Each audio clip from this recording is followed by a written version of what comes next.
वहीं पर आसपास देखने लगा कोई जगह जहां इसे फ्रेश होना था और तभी इसकी नजर पड़ती है एक पतली सी नदी की धार पे। इसे समझ आया कि जो नदी इसे कल रात मिली थी ना कैंप साइट पे, वही नदी यहाँ पर एक पतले से फॉर्म में बह रही है। राजवर्धन वही नदी के साइड पर जाके बैठ के फ्रेश होने लगता है। अब ये बताते हैं कि वहां फ्रेश होते होते जो सामने पहाड़ थे उन नजारों को मैं देख रहा था और तभी मेरी नजर जहां पर मैं फ्रेश हो रहा था उस एरिया पे गई। इन्होंने पाया कि भाई वहां पर व्हाइट पाउडर से कुछ आकृतियां बनी हुई हैं, जैसे ड्राइंग होता है ना, वैसे कुछ ड्राइंग किया हुआ था वहां पर। राजवर्धन ने उस ड्राइंग को एक नजर देखा और फिर उसके बाद कुछ सोचा नहीं उसके बारे में। ये वहां पर फ्रेश होने के बाद अपने कैंप साइट की तरफ बढ़ने लगे। राजवर्धन बताते हैं कि जैसे ही मैं उस जगह से उठ के कैंप साइट की तरफ चल रहा था ना, तो मेरा मन ना एकदम भारी सा होने लगा। मुझे बहुत चिड़चिड़ाहट हो रही थी अंदर से। आसपास जो भी चीजें मुझे दिखाई दे रही थी उन सबके लिए मेरे अंदर ना एक अजीब सी नफरत भरने लगी थी। मुझे एकदम समझ में नहीं आ रहा था कि क्या हो रहा है मेरे साथ। कुछ सेकंड कैंप साइट की तरफ चलने के बाद इन्होंने अपना डायरेक्शन मोड़ दिया नीचे की तरफ। जिस तरफ से चलकर ये लोग ऊपर आए थे उस साइड की तरफ राजवर्धन चलने लगे और ये बताते हैं कि मुझे लगातार ऐसा फील हो रहा था कि कोई ना मेरा पीछा कर रहा है।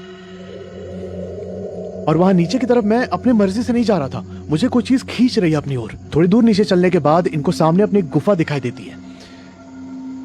अभी राजवर्धन उस गुफा की तरफ बढ़ने लगते हैं और जब ये गुफा के बिल्कुल पास पहुंचे तब ये पाते हैं कि गुफा के अंदर एक झरना है।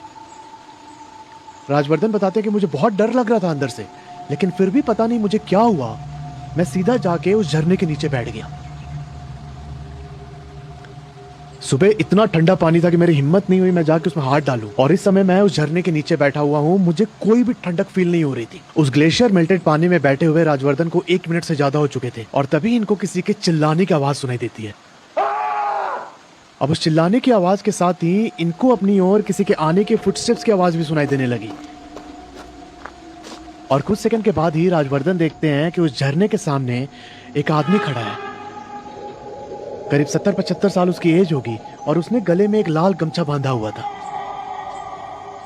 राजवर्धन ने उसका चेहरा ध्यान से देखा और पाया कि जो उसका दांत था ना वो बहुत अजीब से शेप के थे और कुछ कुछ दांत उसमें एकदम ब्लैक हो रखे। वो आदमी राजवर्धन की तरफ एकदम डायरेक्ट आई कांटेक्ट करते हुए बोलता है कि मैं यहाँ पर अपने एक साथी को ढूंढ रहा हूँ, आपने देखा इस रास्ते से किसी को जाते हुए? राजवर्धन यहाँ एकदम डरे डरे बोलता है कि नहीं, मैंने किसी को नहीं देखा। फिर वो आदमी राजवर्धन को अगले 1.5-2 मिनट तक एकदम घूरता रहा और कुछ देर घूरने के बाद वो वापस नीचे चला गया। उस आदमी के नीचे जाते ही राजवर्धन वहां से निकलता है और सीधा अपने कैंप साइट पहुंचता है। जब ये कैंप साइट पहुंचा तो इसके दोस्तों ने पूछा इससे कि कहाँ रह गया था तू? तब राजवर्धन बोलते हैं कि मैं वहां झरने में नहा रहा था। उसके दोस्तों ने बोला कि यार तुझे ठंड नहीं लग रही है? राजवर्धन ने बोला कि नहीं, मुझे तो बिल्कुल एहसास ही नहीं हुआ ठंड का। तब इसके दोस्त राजवर्धन से बहुत इंप्रेस हो गए। ये उसकी तारीफ करने लगे कि यार क्या जीन्स है इसकी, राजस्थान का लड़का और यहाँ हिमाचल में आके ऐसे -डिग्री ग्लेशियर वाले पानी में नहा कर आ गया। अभी ये सब सुनने के बाद राजवर्धन ने टॉपिक चेंज कर दिया। टॉपिक चेंज करके किसी और चीज के बारे में बात करने लगा और ये बताते हैं कि धीरे धीरे मैं ना अपने फ्रेंड से एकदम आइसोलेट होने लगा।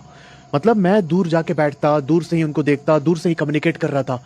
इनको भी अजीब लग रहा था कि राजवर्धन के बिहेवियर में ऐसा अचानक चेंज कैसे आ गया। अपने दोस्तों के लिए भी वही नफरत वाली फीलिंग एकदम आने लगी इसके अंदर और ये एकदम चिड़चिड़ा हो रखा है इस समय। रात को इन लोगों ने खाना बनाया और 10 बजे ही खाना वाना खा के ये अपने कैंप के अंदर चला जाता है सोने। इसने किसी से बातचीत नहीं की। फिर इनके दोस्त को लगा कि यार अचानक हो क्या गया इसे। अब कल सुबह उठकर जो ट्रैक का फाइनल समिट था, जिस पीक के लिए लोग चढ़ाई कर रहे थे, वहां पर इनको जाना था। ये लोग भी कुछ देर कैंप साइट के बाहर बैठते हैं और करीब 11:30 के आसपास सब अपने अपने टेंट में चले गए सोने के लिए। अगली सुबह उठकर ये लोग 10 बजे के आसपास उस फाइनल समिट की ओर ट्रैक करने लगते हैं। राजवर्धन बताते हैं कि मैं अपने दोस्तों के साथ ही चल रहा था और कुछ देर के बाद ही मुझे एक पीक दिखाई देता है। एक चोटी थी और ना कुछ चीज थी जो मुझे खींच रही थी उस चोटी की तरफ।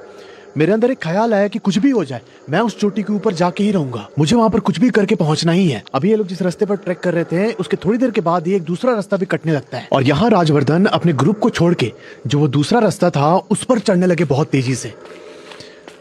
इनके अंदर अभी एकदम सुपर ह्यूमन पावर्स आ चुके थे। राजवर्धन बताते हैं कि वो जो दूसरा वाला रास्ता था ना वो हमारे समिट तक नहीं जाता था। मैं गलत रास्ते पर आगे बढ़ रहा था। मेरे दोस्तों ने पीछे से आवाज लगाई पर मैं पीछे मुड़ के देख ही नहीं रहा हूँ। मैं भालू के जैसे दोनों हाथ और दोनों पैर से बहुत तेजी में ऊपर चढ़ रहा था और करीब 20 मिनट में ही मेरे दोस्तों ने देखा कि मैं उस पीक के एकदम करीब पहुंच चुका हूँ। राजवर्धन बताते हैं कि मैंने इतनी जल्दी ये डिस्टेंस कवर किया था पर मेरी सांस नहीं फूल रही बिल्कुल भी। मेरे दिमाग में ऐसे ख्याल आ रहे थे कि बस तू ऊपर तक पहुंच जा तो जिंदगी में जो चाहिए तुझे सब कुछ मिलेगा, सारे खुशियां, धन दौलत, ऐशो आराम सब कुछ वहां ऊपर पहुंच के मिल जाएगा। कुछ इस तरीके की मोटिवेशन मेरे अंदर आ रही थी। जब इनके